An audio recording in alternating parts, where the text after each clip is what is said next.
Did that work? Yes. Let's see. Let's see if the world arrives. You want a blanket to stand on? We live. We are live. We are. So I wrote on there, on our notes. Look. Live a little. Yeah, that's it. We're live. We'll start talking about life. Oh look, people are arriving. Life and living. Hello, folks. Yeah. We're just killing time. If time is possible to kill it. Yeah. Can you kill it? Hello, Mark. What? Kill time? Apparently. Yeah, apparently you can waste it as well. You can waste it. I think that all you can do is allow it to pass. Yeah. Tick tock, tick tock, tick tock, tick tock, tick. Hello. Tick tock. I can see hellos written. So there we go. Yes, there's lots of people coming on. It's so nice to see you all. I hope you're warm. It's freezing here. It's not that cold. We got the heating on. We have, but I've got very Could be cold feet. warmer. I haven't. I've got a blanket. Behind here somewhere I have got socks, but I don't know where they are. These are the best slippers I ever bought. Where's Mr. Hare down here? Is that Mr. Hare? How did he get... Oh no, he's not. It's okay, he's there. Don't worry, I'm having a funny turn there, you know. Lynn must have been in the retirement home on The Simpsons, if anybody watched that and saw that this evening. The little green tablets. Look, first time this year. Okay, you should have been prepared before. Anyway, right, we're starting now. Would you all mind waiting until Lynn puts her feet on? It's all in the preparation, as you'll all know, anybody that knows us. Welcome to the comedy show. I work with Coyote. Never take yourself too damn seriously. Oh, well, that sets us up for beginning the evening. Doesn't it? Just. Where's the other one? Oh, it's there, right in front of you. Sorry about this. It is all in the preparation, you see. It is. Well, we're passing time. You don't want Lynn to have cold feet, do you? Hi. No, of course you don't. Here you go. Right up to my knees. That's better. Oh, that's so much better. Excellent. Okay, so. There we go. Okay. We don't need the blanket now. No, feet are warmer. Straight away. Yeah. Okay. That must have got us to time, has it? It's got us to time. Yes, it's got us to time. It's just on 7:30. Excellent. So. Thank you for joining us, for Lynn putting her socks on. Oh, shut up. Well, it's because it's chilly and I didn't come down in my onesie tonight. Oh, the infamous pink onesie. Maybe next time. Anyway, welcome to this very serious Shamanic Centre. Let's be serious. Don't laugh. No, I can stop laughing.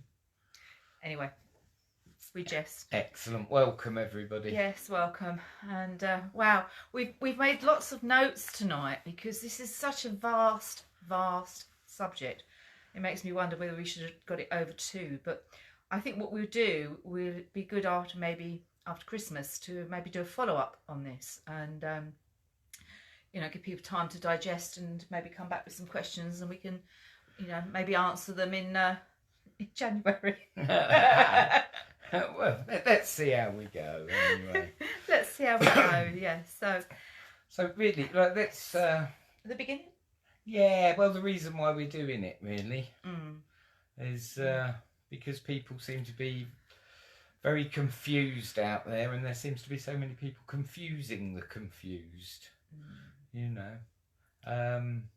So we really wanted to just dispel a few things and explain a bit about the simplicity. And that's where we're going to actually be coming from tonight. Is stripping everything out and saying it is simple. The whole thing is simple, and I'm not naive enough to know that we're going to mostly upset and maybe offend a few people with what we say, but that's fine because this is what I believe and what I believe where we come from. This is my ethos, you know, and where I come from, my integrity as well. Integrity is a really big part and a big word and something that we use so much within the work that we do. So we said, let's start at the very beginning. Well, we're not going to go and do a big past lesson or anything like that, but we're all here because we're all interested in shamanic work, shamanism, if you like. So really, what is the shamanic? What is it? What is shamanic? Everyone's using this word, shamanic this, shamanic that, shamanic. Yeah. Well, it's a way of life. It's not something that you just suddenly do. You don't just suddenly become it. You are it. You live it day by day, every day. That's, for me, is what the shamanic way of life is. It's becoming in harmony with the seasons. And I think we've touched on that when we work with the elements. The one thing it is not, and it is not a religion. And I have to say I'm really glad about that it's not a religion. And we've had quite often, we used to get the religious study groups come in from Canterbury, Christchurch universities. They were studying religious study, and they wanted to get the tutor, a very nice lady called Paddy. She contacted me to say that, you know, would I mind talking to the students, and it was really refreshing actually, because they came in here and they looked like I was going to have a sacrifice at some point, you know, petrified. Time they went out, they realised actually we're really nice people and we don't do sacrifices, and you know, and there was nothing really to be scared about. And I think that runs through everything here, and within this whole spirituality out there, there's a thing. We want to go by a thing here, but fear is coming in here. A lot of it's held by fear, which is something we'll touch on. But you know, the shamanic way of life is about living, and it's living in a humble way. It's not worshipping anything, but it's honouring everything. That's a simple thing from it. We could go into all the fancy words of it all and say, where did it come from? Yeah, some people say it's Siberia. You know, there's so many different roots of the name and the word shaman, and ultimately it means, from what all of those cultures bring together, it's about walking between the two worlds. So it's about being in balance between your spiritual and your natural self in the physical world. So I don't mean natural as a separate thing, because spiritual is natural as well, but it's being naturally balanced between the spiritual and the physical. You know, and the roots of the word has come from Mongolia. There's the South Americas, they say. In the northern Himalayas with the Tibetan people, they still use the word shaman, which basically has the same meaning again. It's very simple. It's about being naturally balanced within your spiritual self and your physical self. And you know, this is one of the things, is that when I hear people say to me, oh, we love coming here to Corhrain because we feel at home, and that is really lovely to know that people feel at home when they come here. What I'm not so comfortable with is when people say, I can only function when I come to Corhrain. Because that then does concern me, because we want people to be able to function and be as happy, healthy and fulfilled, whether they're here at a centre doing a workshop, drumming, doing a sweat lodge, whatever it is, doing mantra workshop, whatever it is that we're bringing in here. The thing is, it's about living. That's the other thing. The shamanic path is about living. It's not about waiting to be dead to prove the fact that you know that you can still come back. It is about living. It's about, you know, learning how to ride all the waves and all the emotions and everything that we go through as human beings. We're living a physical journey, but we are spirit living a physical journey. We're here to learn the lessons, and the lessons are not always easy. They go up, they go down. But ultimately, to me, the shamanic path is living in harmony with each other, living in harmony with the seasons, living in harmony with nature, and thus bringing that balance into my life to help fulfill me on all of the levels, the physical, the spiritual, bringing them all into balance. and to feel that balance and to feel at ease, whether you're here at the centre, whether you're at home, whether you're at work, whether you're in Tesco's or Sainsbury's. Yeah. I better say Asda and Lidl. So got to cover them all, haven't you? But, you know, to be in any of those places and still feel balanced and not to feel uneasy. I think easy is quite an important word with this as well, because when we feel easy, life is easy. And what we're trying to do is bring that simplicity in. And it is not complicated. But as Bruce has said, it's like, it's being easy. Now, being easy to me is being easy within myself. Mm-hmm. I am me wherever I am. I don't change. I don't put another hat on when I go to Tesco's. Okay, I'm in Tesco's doing my shopping and I'll shut out a lot of things. But if someone was to stop me in there and say, "Oh, what are you doing tonight?" I'll say, "Oh, I'm doing a workshop on shamanism." Because that's who I am. I'm not going to sort of I'm going to watch Coronation Street. Because I want to sound or think, people think that I need to be normal. What is normal? I am me 100%. And I don't change that for where I am. I think that's really important as well. Because people, they lose themselves. Because, you know, we grow up, we try and be somebody to please our parents, somebody to please the school, somebody to please our friends. Then we move on, it's somebody to please the boss, it's please the people in this situation, in that situation. But actually, if you're just yourself and don't change for every Tom, Dick and Harry, suddenly it becomes really easy. And you know, like, that's opened so many doors, not just for us, but for people that we've helped. You know, I know Lynn has brought people here from when she was working.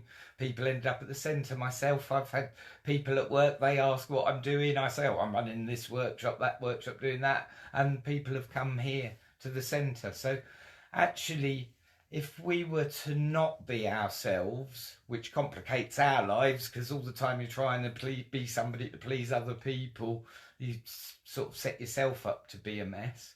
But it would have shut the doors for these people to have access to this, because we were open and ourselves and just being ourselves, people learnt about something that they could do. And so by definition, it helped them. It didn't shut a door for them, because when we went into another situation, we pretended that we don't do this stuff, you know. And I do think that's a bit of a tailback, because I think at some point, if you weren't toeing the line and normal, people were persecuted for that. But thankfully, in this modern day, not so much. Yeah, in saying that, I mean, when I worked within a situation with a lot of women, and, you know, they used to call me Mystic Meg, and, you know, they used to feel like it was really, really strange. And there were times I did feel a bit persecuted for my beliefs and for my you know, for where I came from, and how I lived, because I was different to the rest of them. But out of all of them, I know that I was happy. They may be happy in themselves. I don't know. I was happy. But I would only be happy if I'm showing who I really am, and not a face that I think that people want to see. I didn't try to fit in. Yeah. I didn't want to fit in. I was quite happy to be quite cellular on my own in that working environment. I mean, I like to think that that's changing a bit nowadays. But if we all believe it's changing, surely it will manifest that it will change. But when Bruce and I was talking about this, you know, workshops that we'd like to bring you, I think we touched on the subject about, you know, we get concerned about how we take our work very deeply, and when we help people, we want to be there to be able to help them, and we can't really help when we are over here and we're doing this in a live stream as such. But when I came up, I said to Bruce, I said, I'd like to do something and try and dispel a lot of the mystery that surrounds shamanism.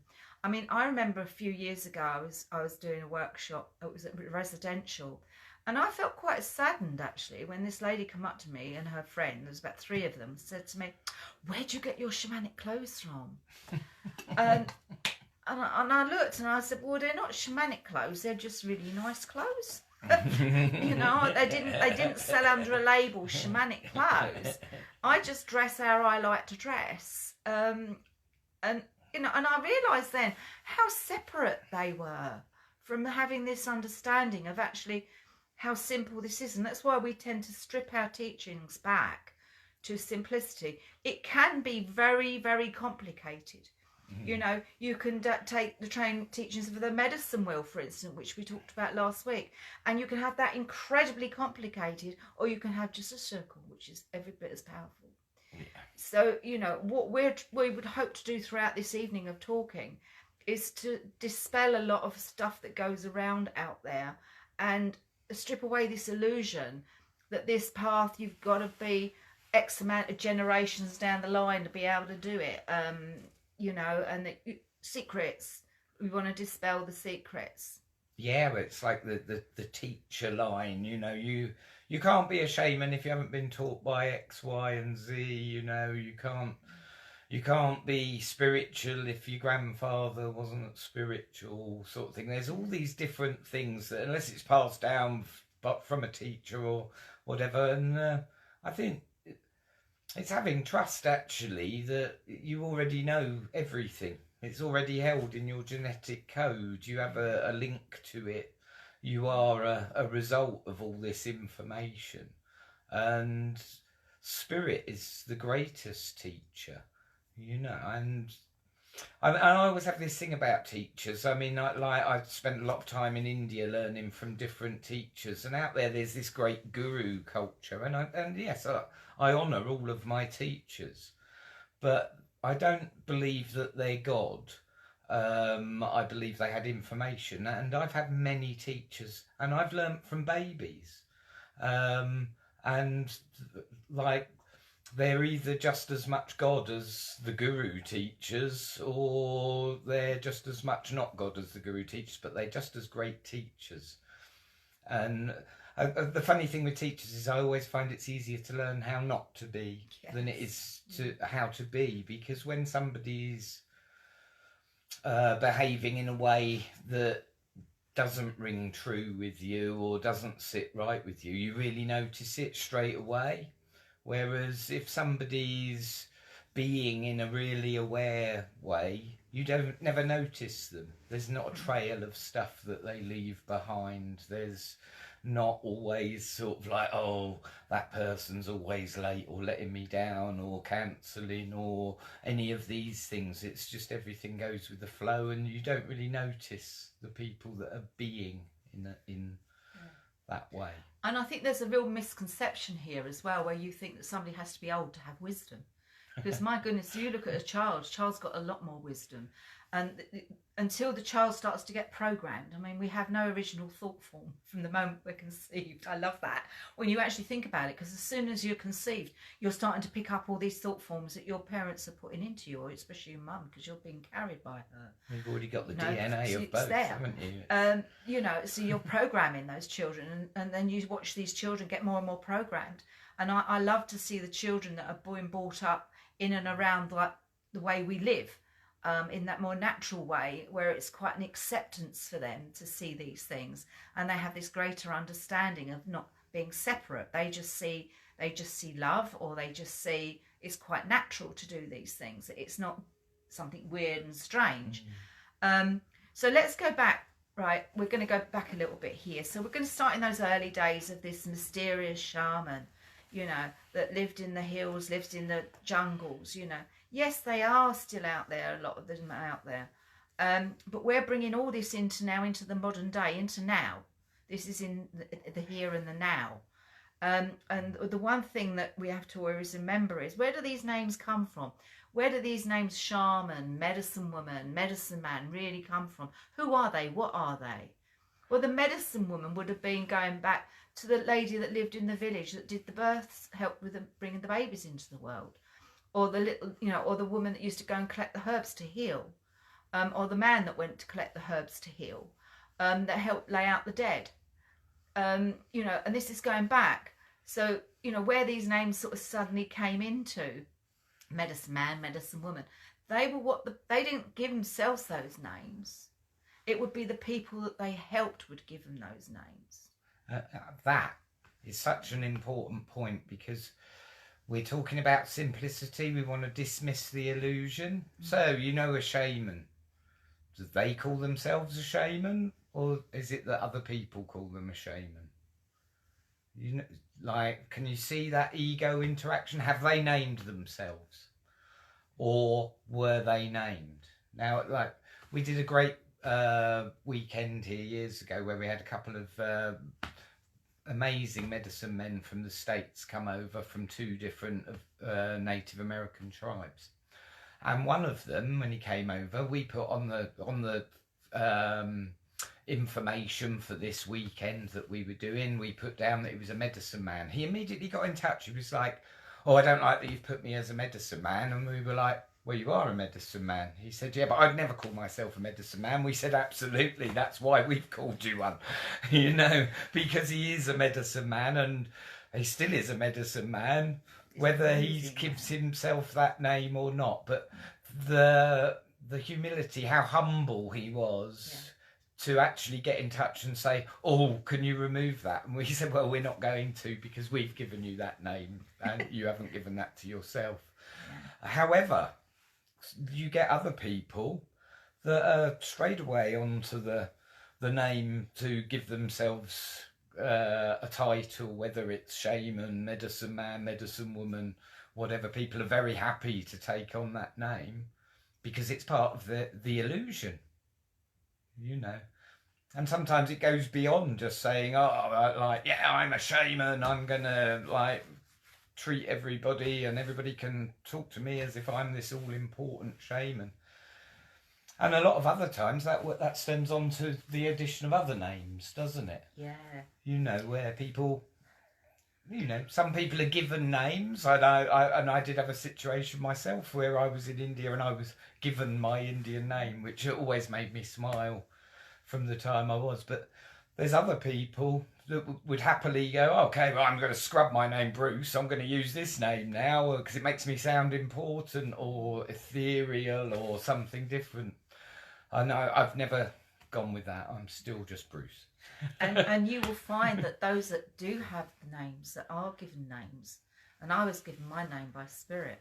I only ever use it in ceremonies. Very few people actually know it. And I only use it in ceremony. I don't use it in ceremony very often because I know it. That's enough for me. I don't have to use it to validate myself. And this is where I think a lot of these names come from. It's to beef somebody up. I want to be called "she who sits in the treetops and runs with the deer." Nice. Because does that make you feel? Who's that doing? Is it appealing to people, making them think that there's something more important than they are? Is it appeasing their ego because they want to be called that woman who sits in the top of the treetops and runs with the deer? Yeah. Where do these names come from? And most names. And I can't speak for all of the tribes. I don't know a lot of the tribes in America as well.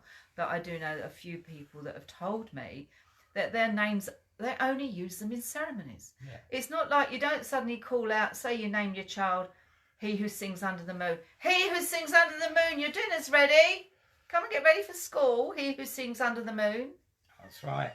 Well, I think, again, when we're talking about the illusion, making ourselves eluding people, something that isn't what it seems. And there's absolutely nothing wrong with having those spiritual and magical names. And I'm like Lynn, I only use mine in ceremony and I don't really share it with people.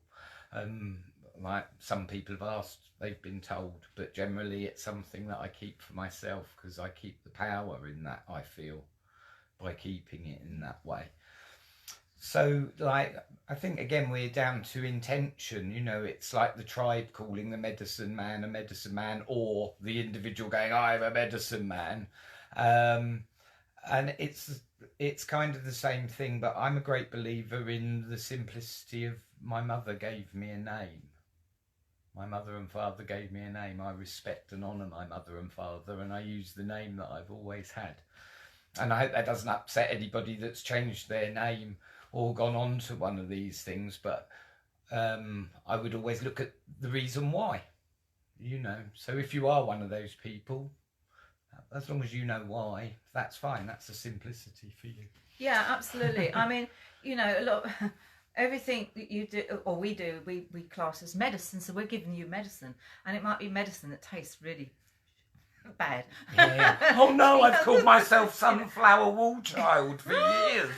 But we're just trying to say that what we're trying to explain here is that you don't actually need all this fancy stuff. And yeah, you'll still get the shamans living out in the jungles that know all these certain formulas and everything like that. But the one thing I say to people is what you must always remember: when you think of the shaman, you think of the shaman of old. You're not thinking of the shaman of today. Now. Of the now. Now also, every shaman of the now and of the then and of the past and of the future are human. And wherever you get a human, you get ego. Exactly. And wherever you get ego, you get power control. And a lot of them that get into this power control, whether they're hanging in the jungle or living in a block of flats, they get this power of control. And they control their people, their tribe, those that come to them for help, those that come to them for knowledge, those that come to them for seeking anything it is that they need, they hold them in fear. And this is what we want to also dispel. Yeah. I've heard so much crap over 25 years, believe me, and I know Bruce has as well. We've heard everything there is to say, and it always boils down to the human being, not spirit, not the spirit. I do not believe, and this is you can go and believe whatever you want. You're entitled to that. We're not saying that you've got to believe what I believe. I know that in all the years that I've worked, I've never been frightened of the dead, only the living. It's the living that scare me, not the dead. I honour the dead, and I honour those that walk with me in spirit. And I don't like Hollywood. And I get phone calls. My light switches are bleeding. Can you come and do a blessing? We'll get into that bit later. But everything is held by fear. Yeah. And I really don't like that. And that's one of the reasons I wanted to do this and try and get this across to people. That, respect. I had a lady come here once to come and do a sweat lodge. And she'd obviously done lodges in other lands. And she, it's not far from my gate to where my lodge is. It's not that far. And if she said about fear, she must have said it at least half a dozen times. Oh, I'm fearful I'm going to say something wrong. I'm fearful I'm going to do something wrong. Please let me know what I'm supposed to do because I'm fearful. And I said, look, let's cut this crap, shall we? Fear out. I said, let's cut this fear crap out now. I said, if you come in a place of respect, with integrity, there is nothing you can do wrong. And that's really where it boils down to. And she was so caught up in this, where she'd been made to be fearful of one of the most incredible ceremonies there are. The sweat lodge is an incredible healing ceremony, that she was so uptight and so frightened and in a place of fear of doing something wrong, like crossing the path of the fire, really, that she could not sit and heal unless I really had to work with her that day. And she left here in a completely different way on the Sunday. I was so pleased to see that turnaround in her. But, there are so many out there living in this fear, and Hollywood don't help. Well, yeah. I mean, like, you've got to really look at the healers and the people that you're working with, because some people, they do it without knowing what they're doing. Some people are incredibly aware of what they're doing. Okay. But I mean, I just put this out there to all the people that are healers and are working with people. Do be really cautious. I had a little old lady used to come to my workshop, my mantra workshops. And one day I was looking at her and I just could see so much pain in her. And she really wasn't getting anything out of the workshop because she was just suffering in pain. And I spoke to her at lunchtime. And she said, I have got painkillers, but I was told by one of her spiritual teachers that she'd never take painkillers when she's doing spiritual work. God, what a crock of shit. I said, if you've got painkillers and you're in pain, take painkillers, because you're not going to be in a space to heal if your body's not comfortable, pain is such a massive thing. And I think there's a lot of people out there suffering because somebody has told them, oh, this isn't natural or that isn't natural. You know, like you shouldn't take painkillers, you shouldn't take this medication, you shouldn't take that medication. If it makes you feel comfortable, use it. Everything that we've got on this planet ultimately is natural, even uranium. Apart from a few meteorites, everything comes from this planet. Everything's natural. Some of it can kill you, some of it can heal you. But if it's something that makes you feel comfortable, use it. It's a tool, you know. Whether it comes out of a laboratory or whether it comes out of the ocean or whether it comes out of a tree, if it actually helps you and heals you, it's a tool to use. And again, you know, Bruce is absolutely right on this. And I just want to sort of backtrack. What actually takes us into this bit, really, is that a lot of people look elsewhere. They want to go and travel and go to the jungles and everything to find these medicine men. And that, you know, and they're the medicine people, really, if you like, are just down the road. It's the person that's just shown you a bit of love and a bit of kindness. But don't go around with the name shaman, and it doesn't cost you a big airfare, you know. And you go out. I mean, I've done it. I've been out there. I've been out to Peru. You know, I went out there, and every other shop had an advert in the window for ayahuasca. Every other shop, everybody knew a medicine man that was doing ayahuasca. It was like as common as, well, would it be fish and chips over here, I think? Yeah. No, even more than that. You know, it was like, honestly, every few yards there was a place you could go and sign up for an ayahuasca ceremony. Yeah, well, it's spiritual tourism. I'm not dishing it. I'm not saying that because, you know, if you want to do that sort of thing, then yeah, but you go and you do it, but you do it where it's growing and that sort of thing and connect. But a lot of people from this land, and I'm talking about this land at the moment, not anywhere else, seem to feel that there is no spirituality here. In fact, I've had people tell me that. We haven't got a shamanic past, somebody told me. What? What? You know, we haven't got a shamanic past. We haven't got a shamanic past. You know, are you, for real? If you want to sit in your lounge and hum and you know, do chants from another country that doesn't resonate on the same frequencies as this one, fine. But don't tell me that this land hasn't got a shamanic past. Because what is a shamanic? This is the word again. What is it? It's natural. It's this natural world. I'm pretty sure that the whole planet's been here exactly the same amount of time as the whole rest of the planet. Yeah. It makes me think of a friend of mine when I was in America who turned around to me and said, oh, you're so lucky in England, you've got history. And I said, what do you mean? He said, well, in America we got no history because they count their history from when the Mayflower arrived or whatever, when the settlers arrived. And I just looked at him, I said, I'm pretty sure that America's been here the same amount of time as the rest of the planet, you know, because it's a few 100,000 years ago there was a big bang, this is it. Bang, yeah. You know, we're all part of the same thing, you know. Shamanism is a global thing. You know, and so every area has got its own history, its own land, its own plants, its own different connections, its own vibration and resonance, you know. It's interesting because, you know, to advertise your work or whatever it is, you know, people expect you to. If I just put myself down as Lynn Gosney, nobody would know what I was offering. So I go under shamanic practitioner. And the reason you use shamanic practitioner is because you didn't want to call yourself shaman.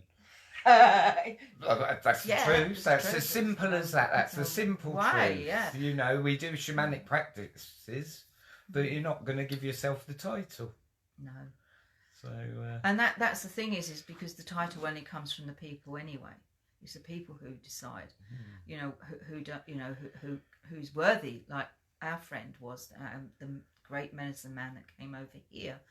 But it's all about this thing because we do have to have these little boxes, but really, you know, we're just it's natural healing, natural working, going with that, you know, the seasons and being in line with nature. So let's get it right, you know, because even if you want to go back to the shamans of Siberia or Ecuador or Peru or whatever, or the shamans of Epping Forest. Well, they're natural in the seasons of where they are, aren't they? It's locational. Absolutely. And now everyone's jumping on this bandwagon. So, you know, you can have it very complicated and do all these different rituals and, you know, but every ritual you do, and if you're told that it holds a secret, walk away. Because secrets, there should be no secrets. Everything is for sharing. What is the point of having a secret? Right, somebody's gifted me this secret, and I'm going to share it all with you next week. No, sell it. No, oh well, I'm going to sell it. I'm going to sell it, right? I'm going to sell it to you all next week, and then I'll buy it tomorrow. Oh no, I'll never know and the I'm secret taking that secret now. With me now. Oh, why didn't you share mind it? you could all have some seances and ask me, you know, and say, "Are you there, Lynn? We want the secret." You won't sell it to us then, though, because money's no good to you when no, you're it's dead. no good when you're dead. But you see, you know, so you know, you have these things to share, and it is all for sharing, especially when it's the gift of spirit. I'm not talking about when you've gone to university and you've got your qualifications to be a surgeon and cut somebody open. You've learnt that, you know. I'm talking about like on the spiritual aspects here. And I know that I rattled a lot of cages a few weeks ago when I put a post up with regarding to healing and that sort of thing. Because for me, there's a defining line between what I call spiritual healing and a therapy. So I don't want to really go into that tonight, but it was interesting the work that came out of that, trying to sort of establish the difference between the gifts that are given freely, and the gifts from spirit are given freely. So if you're going to go and search off some ancient person that lives in the jungle, how wonderful, we got planes now. Yeah, I think that ultimately, you know, when you get down to it, simple and sharing and all the simplicity of just sharing is this amazing expansion for us as human beings. But when we complicate anything, I mean, by the very fact that it's complicated, I mean, it becomes less easy, you know, that's it, it's difficult, not easy, but also it comes with a price. Now, if we make something complicated, we can sell it, you know. My mother, like, I'm going to upset somebody, I know, but hey, my mother, like, always said she had healing hands, and it had been passed on to me. And I kind of realised that, like, a lot of the time with using my hands and laying them above somebody or sometimes touching them, that there would be a medicinal effect. And I thank my mother for passing that on to me. But the point was that, like, at one point in my life, and I'm going back 25, 30 years, I was invited to a Reiki share, and I was amazed. I was like, oh, I'm really looking forward to this. I've always wanted to learn Reiki. Yeah.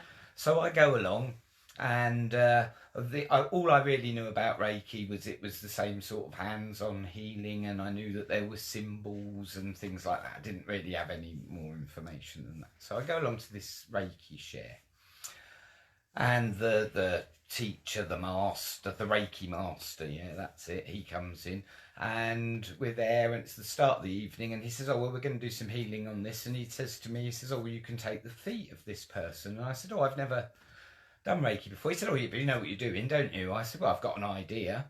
So I sat at the feet, and we did this healing, and this person had an amazing, profound experience, and really did that. And afterwards, I mean, to me, it was something that had come naturally anyway, like with the laying on of hands. And afterwards, I went to the master because I was really wanting to learn more and progress. And he just looked at me and said, oh, there's nothing I can teach you. Which I honour him for that, because I opened the door for him to charge me thousands of pounds. And I know a lot of people out there, and maybe you sitting there watching it, you've done your Reiki stage 1, 2, 3, 4, 5, but you're a master. It's cost you thousands because somebody made a secret, and they can charge you money for a secret. But really, did you need that secret, or did you just need a bit of guidance? You know, and I appreciate that the person that's taught Reiki paid thousands, so they charge thousands. Well, it's a snowball then. That's how the economic system works, but that's also how we get more involved in the physicalities of money and the complications that go around it. You know, how many people have been in that situation? They offer Reiki, they charge money, they've got an appointment, they're really not feeling like doing it, but they've got an appointment, the person can't do anything, they've got you know, they've made this complicated arrangement by booking somebody. It's at a time it doesn't work for them, but they're going to do it anyway because otherwise they can't afford to eat tomorrow. So you end up with this really big complicated system where nobody's really getting what they wanted. Nobody's in the right, you know, the Reiki practitioner isn't in the right space to do it. The person that's receiving Reiki isn't getting the right energy because that person wasn't in the right thing. They're all paying money so that they can propel this system. You see how complicated it becomes when we start selling secrets. Because those symbols, they are useful to some people. I'm sure at some point they came free, but somebody sold them. Yeah. I mean, many years ago we had a tribal weekend here, and it was men and women. So women was doing women's business, men went off and did men's business, and then we all came together. But on the evening we all journeyed for symbols to put in our sword. But we could have I could make that into a tradition and sell it. You know, I could make a lot of money. If you want to come, the bearers of the sword, you know, the bearers of the sword, come and get the magic symbols. So we do have to be very, very careful with what we're doing and how we interact and how we influence others if they come to us.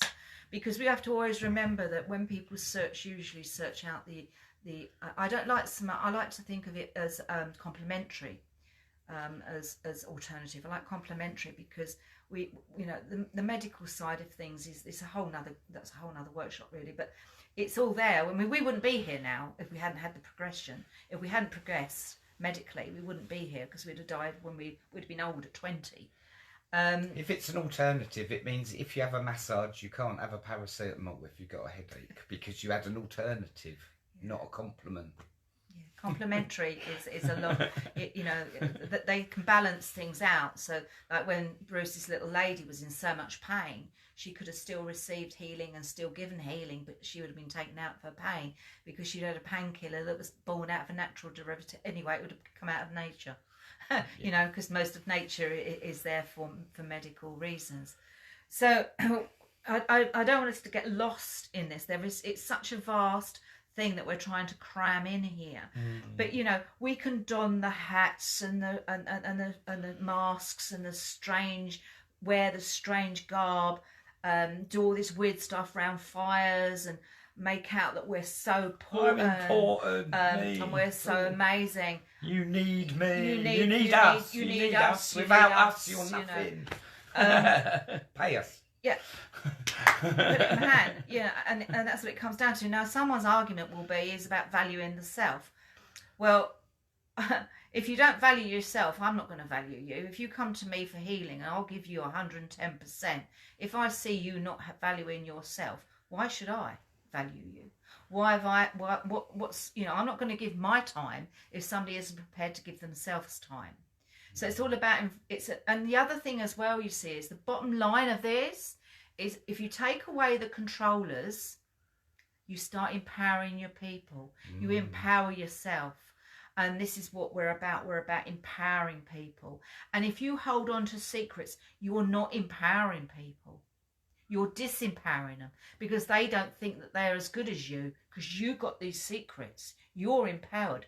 They're not empowered. They don't have the secrets. So they're being disempowered. Maybe Watch they don't this dance. Maybe they don't give a shit. It's just that when you've got the secret, you think you've got the power. You know that old thing. Yeah. Knowledge is power, possibly, but only when it's shared. Maybe. You know. It is. And as I said to you, years ago, we were doing a ceremony. Well, sorry, we weren't doing a ceremony. We were doing music. And it turned into a ceremony, not for us, but for the people who wanted this particular blessing. And first we was told we would like all the shamans to join in, and then they looked directly at us. I looked at Pete looked at me, we looked at Bruce, Lee and Jill were standing there, we all looked at each other. And then they started doing a Peruvian blessing in a garden in Surrey. And it just... How can you welcome the quarters in a garden in Surrey when you're calling energies from Peru? Sorry, it don't work for me that way. And we certainly weren't shamans, so we sat down. Could all the shamans stand and we all sat down? Well, that was it. Well, you know, but if it works for you and you want to put your hat on and put your Tibetan coat on and sit and do Tibetan chants in your front room and it works for you, that's fine. You know, that's great as well. Yeah. So, okay, so we've gone into this what we always say now, we've got onto this now about the facilitators. So let's replace the word shaman with the facilitator. Okay. Oh. Yes. It's someone who shares their knowledge. Okay. You don't know this shaman in the jungle. How well do you know this facilitator on the other end of the internet? Oh, the internet's an amazing thing. There's some amazing people out there, aren't there, Lynn? They look amazing. Yeah. I myself actually watched something grow in front of my very eyes. Going back about 30 years ago, I'm going to put on this now, maybe 28 years. And someone was setting us up to be something. I had this fancy name. I was this. I was a herbalist. I was the visionary. I was this. I was that. And I see them type it all up. I was so naive, I didn't understand really what was going on, but I knew this was wrong. It weren't sitting here. It weren't sitting here in my heart. And then the next person that was going to help on this, they become all these things as well. I didn't have the first clue about herbs then. I didn't know the difference between a bit of grass and a bit of moss, you know. It was all green to me. But I was all these things to sell a business, and I was very naive at the time. So I was really glad, because that really showed me how not to be. And I think that's something that Bruce touched on earlier. They're the easiest lessons to learn. Lessons. Really, you feel it in the very core of your being when something isn't right. And I know that resonates with all of you. And you know it. You know that your subconscious and your conscious and your whole physical being all know it at the same time, and it causes an unease, because when everything's easy, it's all true and correct and right, because any of the things that aren't true and are incorrect and aren't right cause a disease. Yeah. And when we're in need, when we're in our lowest times, and you know, I know as a practitioner myself, that when people seek my counsel, it's because they're low. They are at their lowest. They really need it. And it is when they're at that low like that, it is so easy to mislead them and rip them off. And I see it all the time. I pick it up. Bruce and I have picked up pieces of people. I mean, I know someone that can, not do they connect bring all this stuff in, that I was supposed to be this medicine woman, this and do this, that and the other. I think my name was like about 4 or 5 different words. You know, which none of them you could spell. That's right. We had, you know, then all of a sudden another thing came.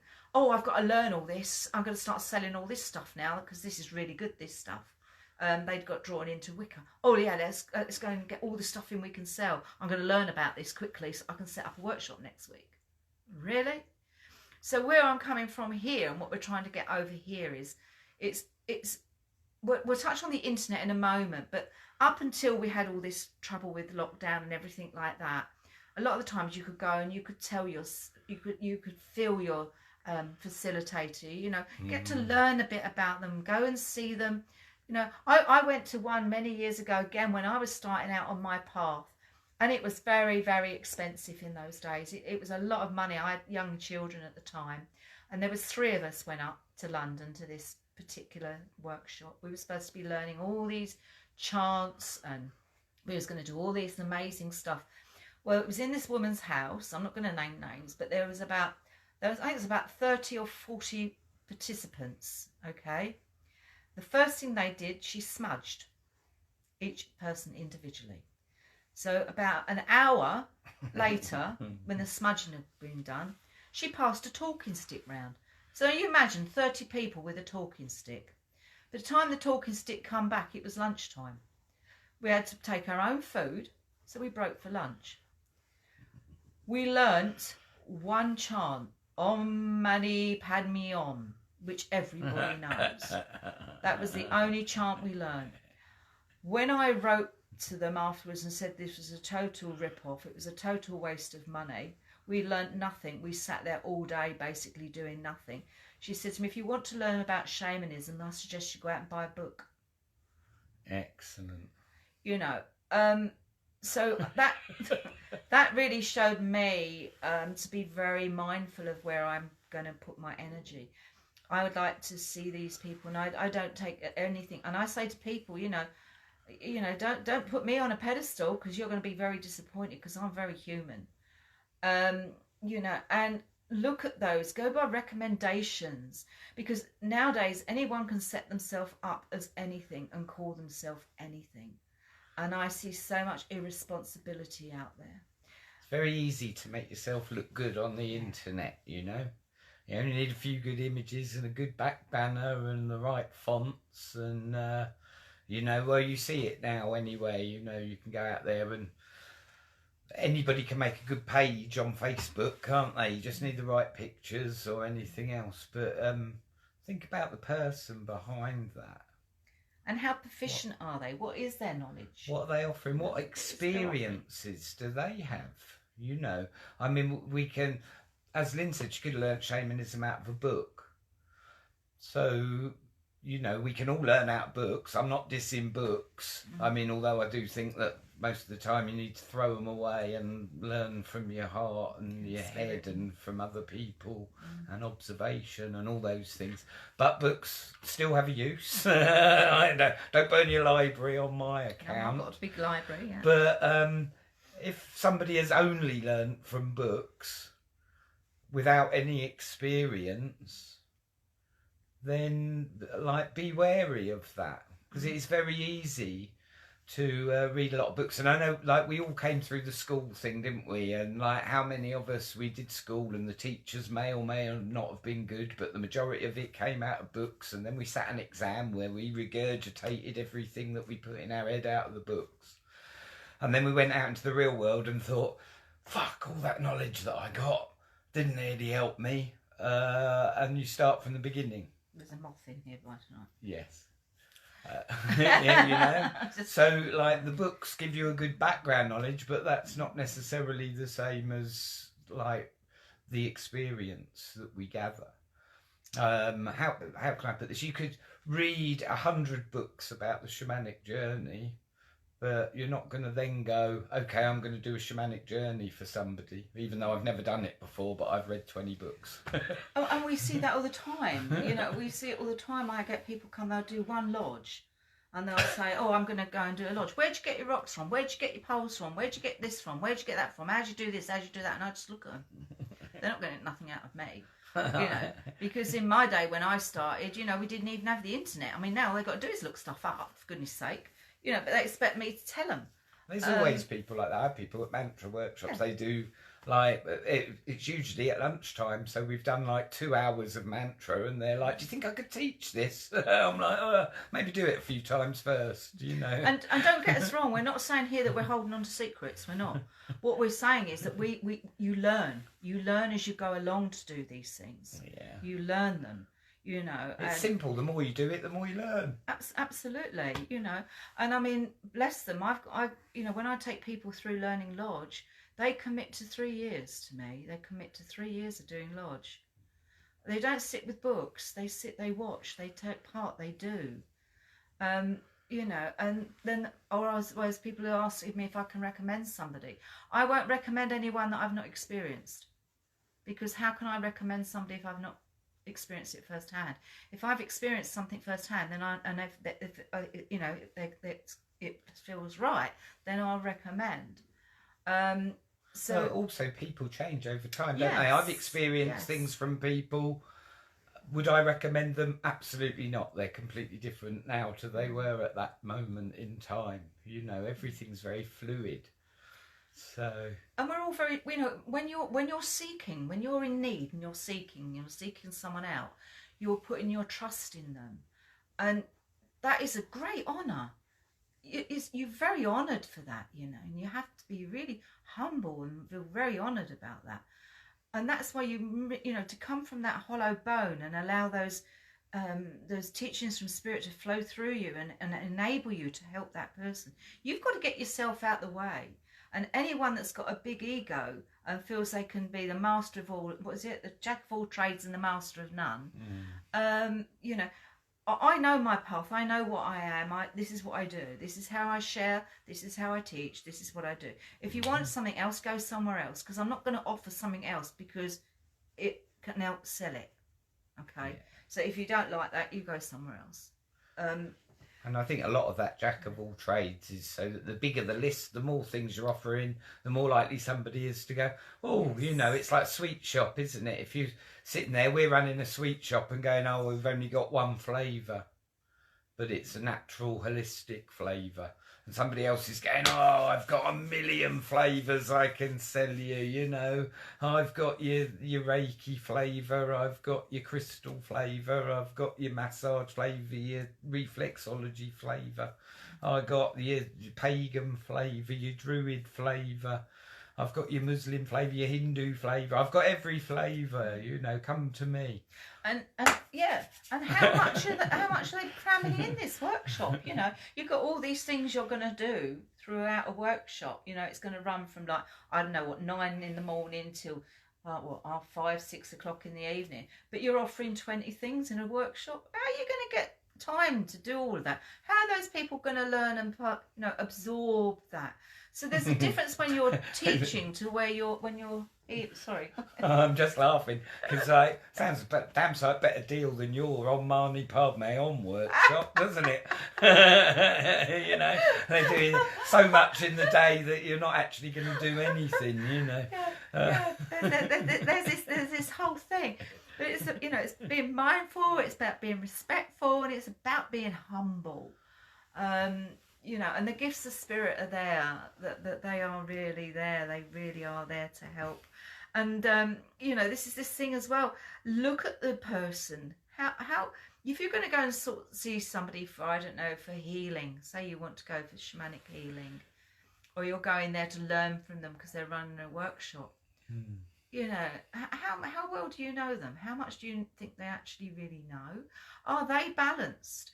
I mean, we've seen this so many times that, you know, for classic ones is, you know, some of the, you know, you go to a festival, for instance, and they're offering healing, and we've got our stand and we're sitting there. We've actually seen somebody giving gong healing and having a conversation on their mobile phone at the same time, didn't they?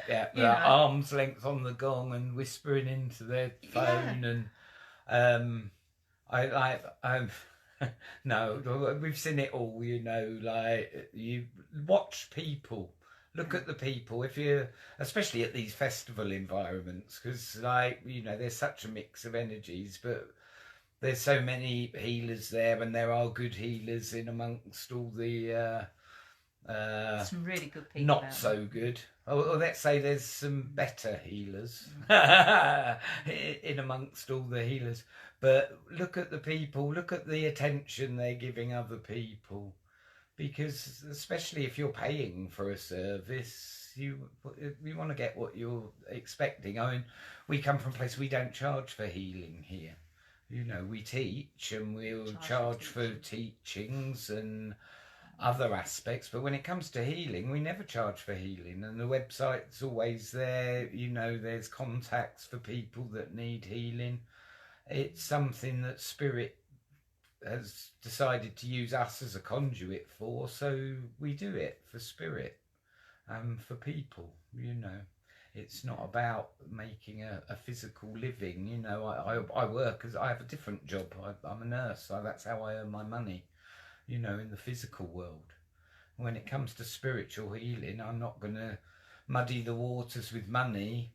And I know that there are people, and perhaps some even of you, make your living by that. And I'm sure that you have to, it's not as simple as it seems, and it creates as many problems. But yes, you know, you get to help people, but the complications, because of having to make a living from it,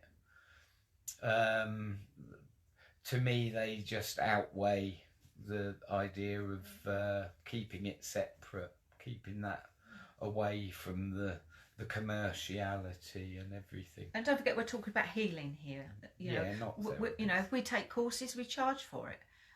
You know, if I do an aromatherapy, I'll charge for it because that's my therapy.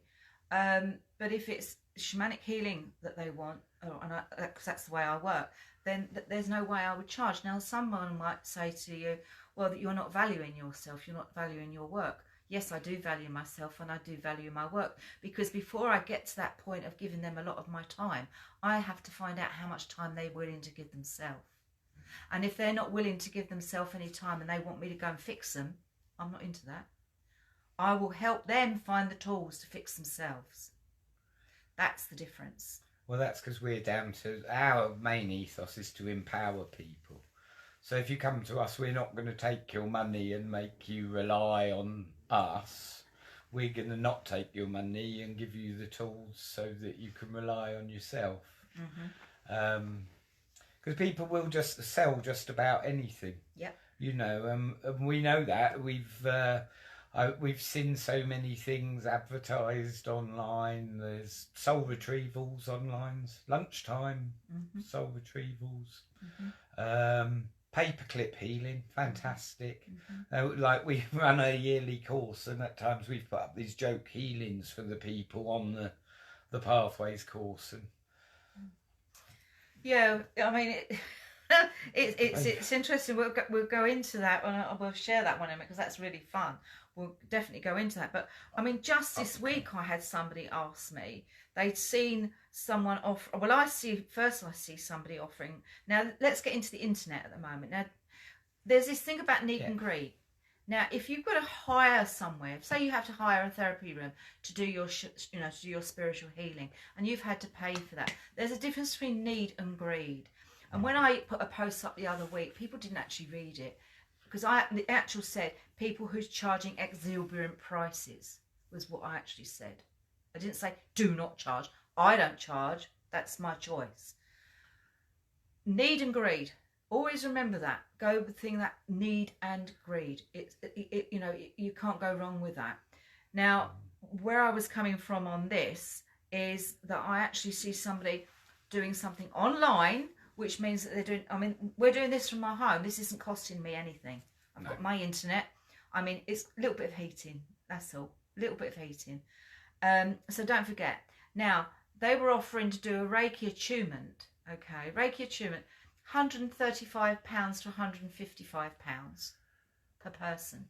There was 8 people already interested in that. That's over £1,000 to do that online. You know, that's a lot of money. It's expensive, those symbols. They're secret.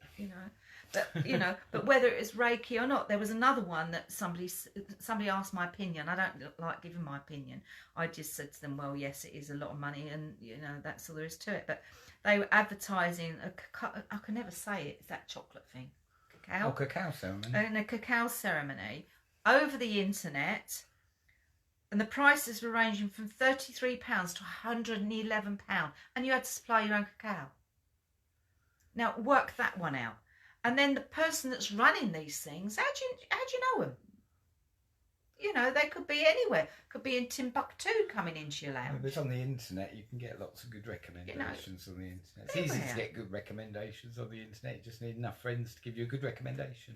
And don't forget, also on the internet, you can do a Reiki course, shamanic healing course. I mean, the last shamanic healing course I see was $19.99. You can become a shaman for $19.99. Usually it's £199. But we looked at it the next day and it was $23.99. And that was funny. And then it was all different prices depending on where you looked at. Same course, different prices. So what we're saying, we want to. Hopefully, we're stripping back this illusion. It's the illusion of the con person, really.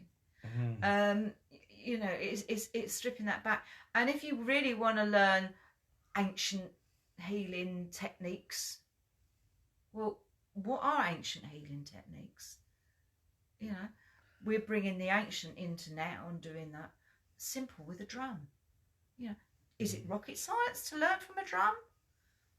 you know. Oh no, it's quite easily done. It's just a frame drum with a skin pulled over it. Our ancestors would have hollowed out a tree, I expect, and pulled a skin over it. But they knew that that rhythm would take them into trance, So that's all we're doing now. We're taking people into trance when we work with the drum. And that's how we attune ourselves and how we open ourselves up as hollow bones to allow that to flow through. Now, my mantra all through my life has been this not all through my life, but since my enlightenment, if you like, since I had the near-death experience that took me back into my shamanic ways of my path, my natural path. Because as a kid, I was talking to Sven about this just the other day. I didn't have any human friends. I had 2, and one of them I bit. But I used to play in the garden with the fae folk and be in the bushes and eat the earth because I could connect with that, couldn't connect with people because I love that naturalness and that natural world. And how I got into trouble at school because I took all the flowers off the hoop when I was in the May Day parade. We had these hoops and there was two girls holding these hoops and we made a procession. And while we were sitting there while this stuff was going on, I took all these flowers off. And I got so told off about it. But I remember taking these flowers off because I was crying for the flowers. Because they had no head, it was just the heads. And I said, but somebody killed the flowers. I was trying to save them. Because my idea as a child was going to take them home and put them in a plate of water. So, you know. That was one of my mum's bones of contention, was I never ever bought her cut flowers in her whole life. Because for me, as soon as they're cut, their aura goes grey. And I see that. I see their energy being grey. Physically, beautiful. Absolutely beautiful. When anybody asks me, I'll tell them they're beautiful. But energetically, I don't like, they're dying. You know. But anyway, we digress. But again, that's because you're in tune with the natural world. I mean, if I can have a plant, I'll have a plant. I have to say that I had a room full of flowers the other week and I did enjoy them. They were very colourful. But they were very colourful. Smelled nice. Yeah, beautiful. And they were beautiful as well. But it's just this thing. So you want to learn about shamanism. It's very simple. Go and ask the elements. They'll teach you.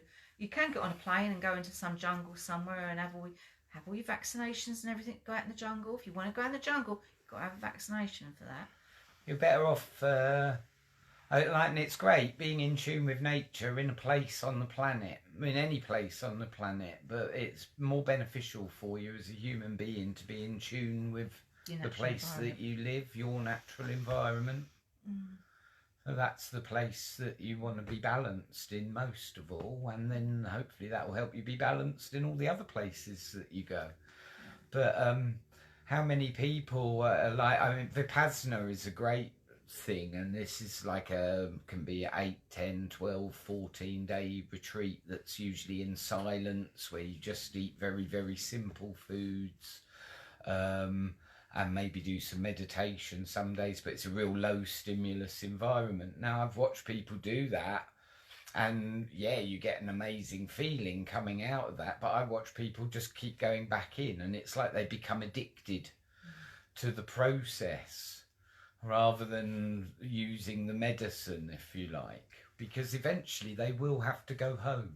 Yeah. Which is where they need to be comfortable, not in a room where somebody gives them a bowl of rice twice a day and gives them a thought to think about. That's a little bit like coming here, isn't it? Coming to the centre. It's exactly the same thing. We want people to go out of here and be able to be as happy outside, in their, and even in their what they call their ordinary jobs. You can just be as happy, because if you do something and you fighting against it in a negative way, it makes it very, very hard work. Whereas if you do it and give it 100% enjoyment, it will flow with grace and ease. It really will flow with grace and ease.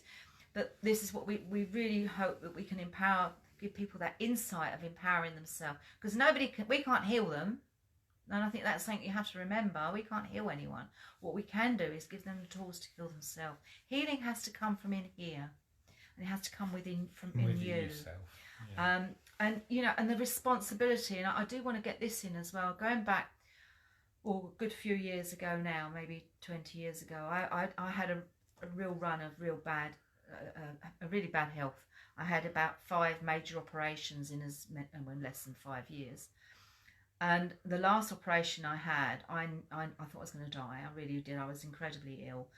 And I went down to the local church, a spiritualist church, to get some healing.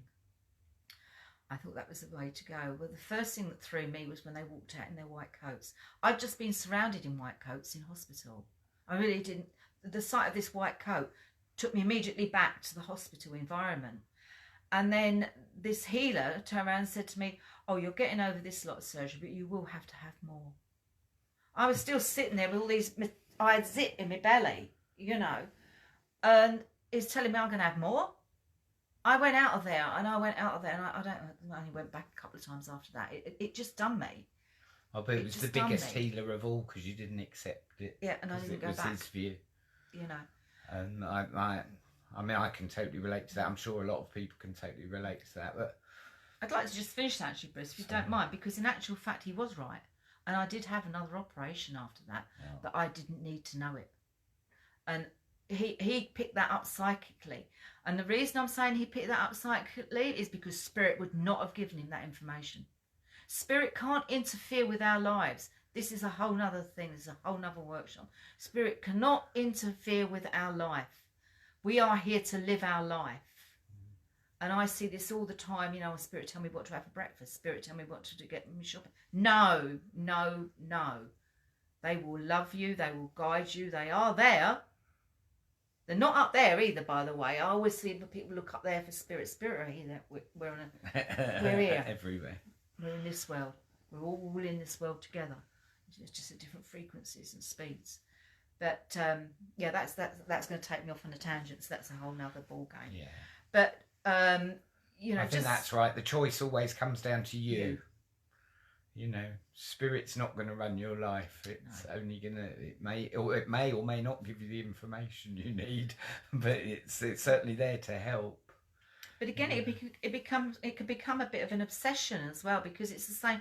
Like when I do my stone readings of people, and they're just directions. That they just help with people with direction, really, of where they're going. And really, when I start doing my stone readings for people, they know it anyway. What it's doing is just confirming it for them. They're just looking. Sometimes we just look for that little bit of validation from somebody, and if you're not careful with that validation, you can ruin somebody's life. So there's a huge responsibility that goes with this, a huge responsibility. A lot of you who follow me on Facebook noticed that I did a big bit the other day on poisonous trees and that sort of thing, because people don't know.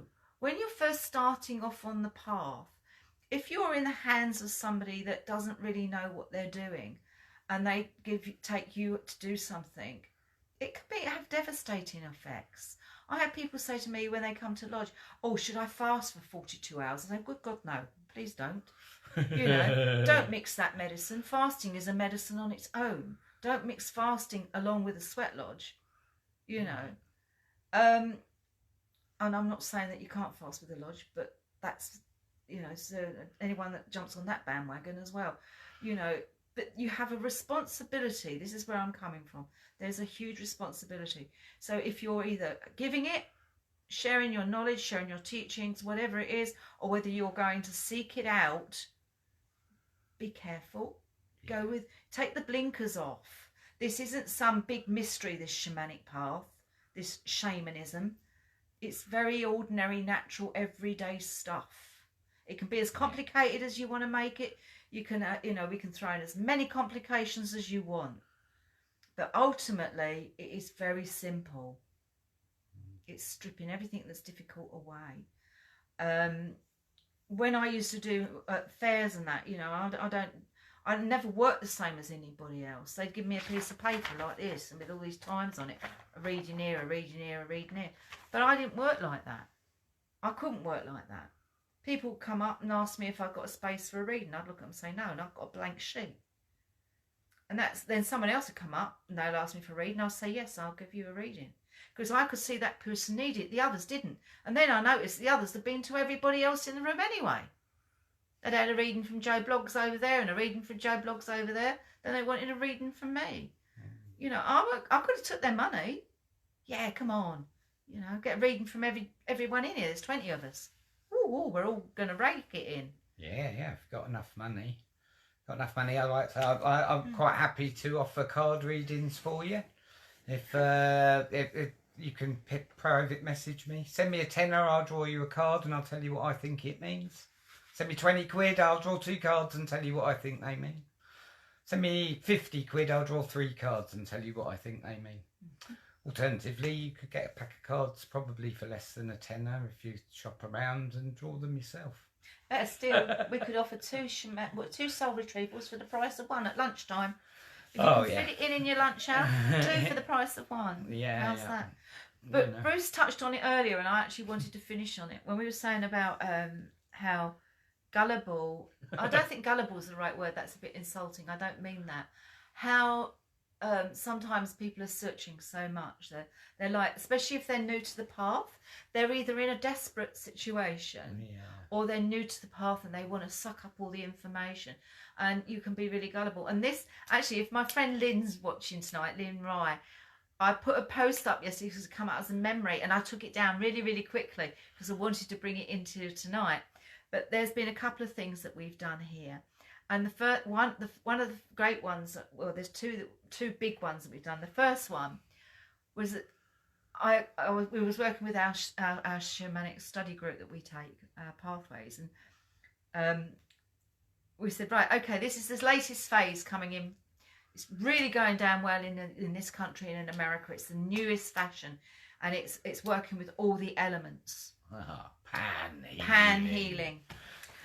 So I wrote it all out as a blog. You take a pan, a milk saucepan of boiling water. You light the gas underneath it. So you've got the fire, you've got the water, you've got the air from the bubbles, and then earth. So once it's boiled, you tip the boiling water into the earth, and once it's cooled, you stand on it and you absorb all those energies all through your body. And you absorb them all. Now, this is a certificate. You will be certified at the end of this course. Certified. You will be certified at the end of this course. And I put it out at a silly price. And I'm not kidding you. Within 30 minutes, I got people not only wanting it as a therapy, they wanted to learn it. Well, they wanted to come on the course. They wanted to come on the course. It's new. And then a few years later, we set up another one called... Paperclip healing. Yeah, no, that was paperclip healing, but the other one was the... what was it? The mirage healing. Oh, yeah. Oh, mirage healing from the Long Lost Tribe. Yeah, from the Long Lost Tribe. We were getting these elders to come over to share their this ancient history, this ancient healing. From the long lost tribe. And we set it, I think it was at £2,000 or something. And someone messaged me and said, why is it so expensive? I said, because we've got to fly them a long way. Long way. It was very funny because the more you read down, every time the tribe was mentioned, there was another long added. Yeah. So by the end of it was like the long lost tribe. Yeah. You know.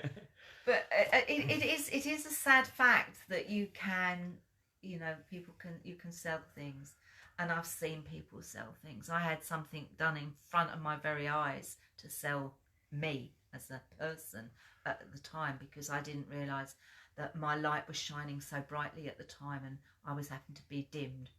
And that's another thing that we see an awful lot out there. We see a lot of people that are in control, and they'll dim other people's lights because they don't want them to shine as bright as they, because they're the ones with the knowledge. They're the ones with the secret.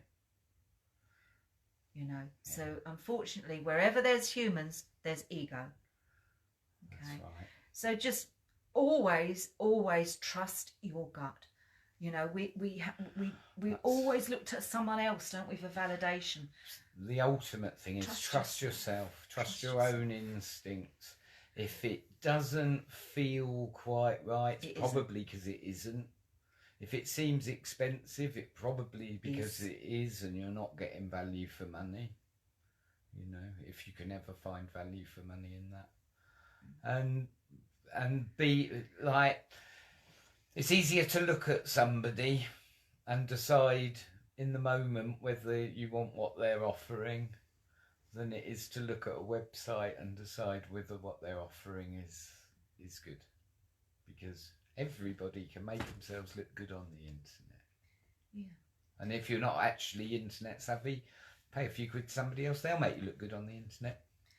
And whatever it is you're doing, if you're going to ingest anything on the say-so of someone else, do your own homework first, please. Know what you're up to, know what you're doing, know what you're being asked to do. Absolutely. feel comfortable with it. You know, you are responsible for yourself.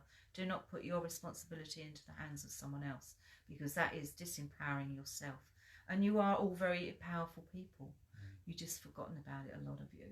Now, if we were worried about upsetting people or not, you know, or not being loved by everybody, we wouldn't have done a workshop with this content. So, you know. And if we have upset you, it's possibly your own issues. And yeah, one thing I was actually wanting to say that we flew past earlier actually was when Lynn was talking about this post she'd put up about healing and about people charging abhorrent rates for things. The people that responded, is it because when they looked at what they were doing they felt they were overcharging? There's a question for those people if they happen to be here. I don't expect those people are the ones that are watching this workshop. I expect they're already too pissed off with us. But hey, if you were one of those people and you did react in that way, is it because you do actually feel that you're overcharging? Because we don't mind what you do. We look after what we do so that we're feeling easy and at ease in here. If something like that shook somebody enough to be uneasy with it, is it because it didn't ring right with them themselves? Well, it's interesting, if something doesn't sit right with you, you have to justify it to yourself. Well, to somebody else, or usually. To justify it, yeah. Just justify it. Yeah. Why are you justifying something if it's so right? Yeah. You know? Absolutely. So you don't need to justify it if it's right. It's simple. It is simple, isn't it? Yeah. It's all very simple. It's all very simple. You know, so it is, and, you know, we can make it be so mysterious, this shamanic path. It's so mysterious. You know, come and see us. We'll charge you a lot of money for it. No, we don't do things like that. We love to share. Come to us, we're cheap. We don't value ourselves. No, we do value ourselves. I want to still have bills to pay. And we value all of you. Thing is, I've always gone, as I said to you, if you go with this thing of need and greed, I've always been looked after. I've always been looked after. I said I was going to finish on something, but I'd like to finish on this. This is trusting. Many, many years ago, when I first started out on this path, I was sitting closed circle and doing meditations in my lounge at my house. But I could only do it in the morning, having, you know, have to get the kids off to school and whatever. I couldn't do it in the evening because I had kids at home and a husband and everything. And I'm going to try and cram this in in a short space. So I ended up, my husband said to me, "Oh, you want a shed?" I went, "Oh, okay. Yeah, I need a shed." So we come back from the holiday on the Saturday after seeing these beach huts. I went to all the garden centres. Now, this is when my children were very young. We didn't have very much money at all. And I went into this garden centre and I found this lovely little shed. It wasn't a shed at all. It was a summer room with a lovely bay window. And it worked out at £800 I needed for this to get it, because I thought, right, well, it's going to cost me that, and then I've got to pay. I want to let electricity in there. I need heater in there. I need carpet in there. So I worked out that I needed £800, I think it was, and sorry, £700. And it was just the next day, on the Monday, I was going to go and put it in after my group. I was going to go and put it in on my credit card. I thought, well, if Spirit want me to work, I know I'm going to work. I know the money will come. It will be okay. So, cutting that long story short, after we did our meditation on this Monday, one of the girls said, "Oh, Abbey National is going over to a bank. You know, I've got my shares." So I said, "Well, I'm a customer. Will I get shares?" "Yes, you will." So by the end of the day, I'd found all this paperwork and I'd sold my shares for £700. £725 actually it was, and they charged me £25 for the transaction. So I got exactly what I wanted. You know, no more, no less. Exactly, not what I wanted, what I needed. That's the difference. It's what you need. So thank you everyone so much for tuning in. I know we will have raised a few eyebrows tonight. We haven't gone out intentionally to offend anyone. We just speak our truth, and the truth is how we, you know, where we come from. And where we come from is, I know Bruce as well, I've known him for years, we always come from our heart. And you know, and with truth, and with no airs and graces, and I'm not apologising for that. So go well, go safe. It's a very exciting few days. So again, thank you for tuning in today. Tomorrow night, the band Touch the Earth, you can see us live. I think we'll be on our band Touch the Earth music page on Facebook. We're streaming live from the Big Jam Studios tomorrow night, 7:30. That's going to be a real high quality, professionally done, this one thing from a studio. So no sound issues. Hopefully, fantastic visuals as well. Yeah. Excellent. And then on Tuesday, I'll be doing a guided meditation on Tuesday, a winter's meditation. And then we might do a concert or some more music. Bruce Fenton, we was talking about this the other day, towards the end of this year. But we'll carry on helping people. We'll carry on with our online stuff until the gates of Corhrain can open again and people can walk through. But now we are doing stuff online. I will keep it online even when our gates do open, because I know that we're reaching people not just locally here. We've got people from Wales, from Scotland, from other countries, and they can't always get here. Although we have got one from Finland with us at the moment. Yeah, so we do have he's doing an English lockdown. So, but you all have our love, and from me, I say thank you for tuning in. Look forward to seeing you all again. Yeah, thanks a lot. Thanks for joining us, and keep it simple. Yeah, keep it real.